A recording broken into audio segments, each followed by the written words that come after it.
me, the principle of consecration is you not only choose your people, you guide them.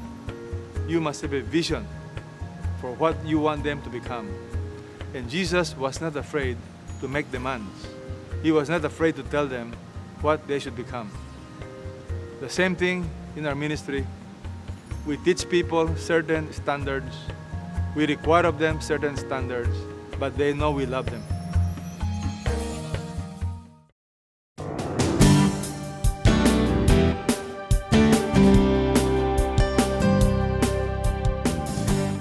Welcome back.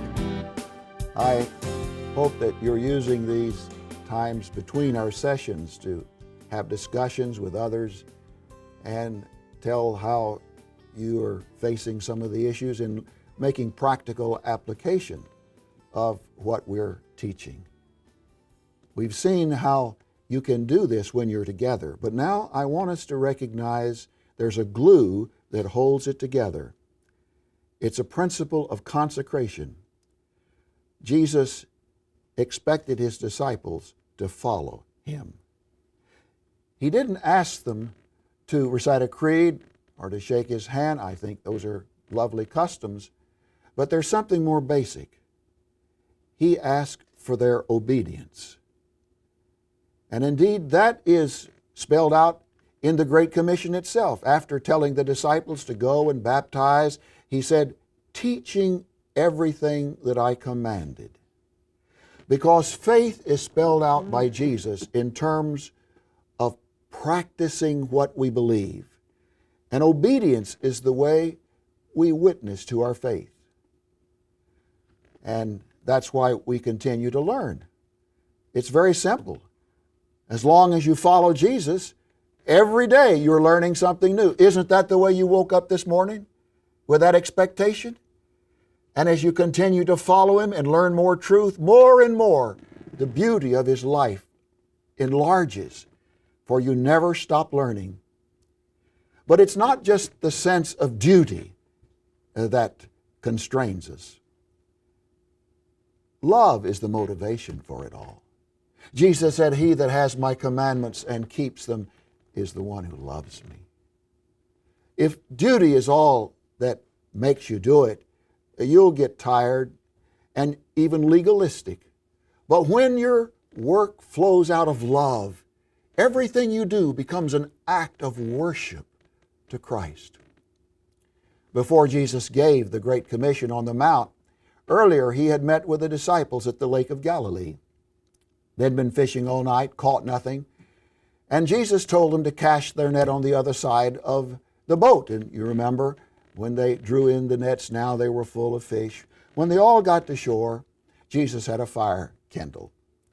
And when they had eaten, Jesus turned to the big fisherman and said, Simon, son of John, do you love me? Oh, yes, Peter replied, I love you. And Jesus said, feed my sheep. Then a second time, Jesus asked the same question, Simon, son of John, do you love me? Oh, yes, he said, I love you. And again, Jesus replied, then take care of my sheep. Care for those that I love. But then a third time, Jesus asked the same question, Simon, do you love me? And now we're told Simon was grieved that Jesus would ask the third time. Don't you think that reminded him of how 3 times earlier he had denied his Lord 3 times? Now the Bible tells us, Peter said, Lord, you know everything. You know I love you. Well, poor old Peter couldn't appeal to his good record, but he could appeal to his Lord's understanding.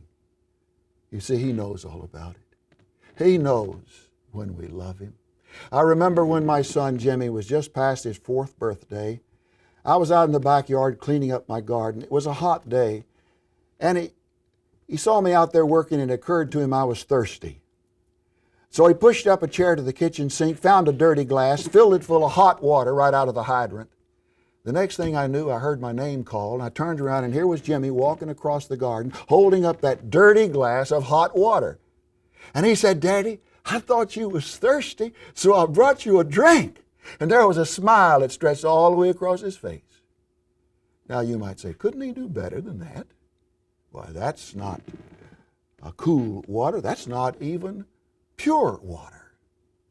But when you looked at his face, you'd have to say that was pure love. He was doing the best that he knew to please his daddy. Say, when Jesus looks at you today and asks that question, and this is the decisive question, do you love me?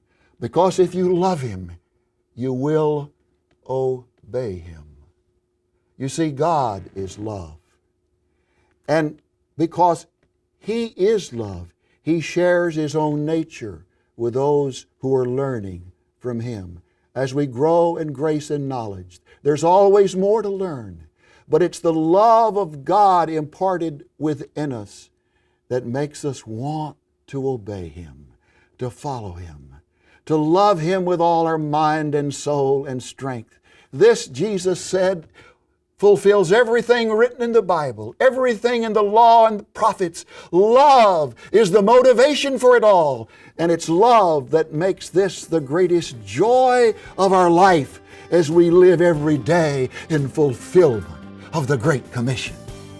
And when we gather again, we'll consider the next principle of demonstration.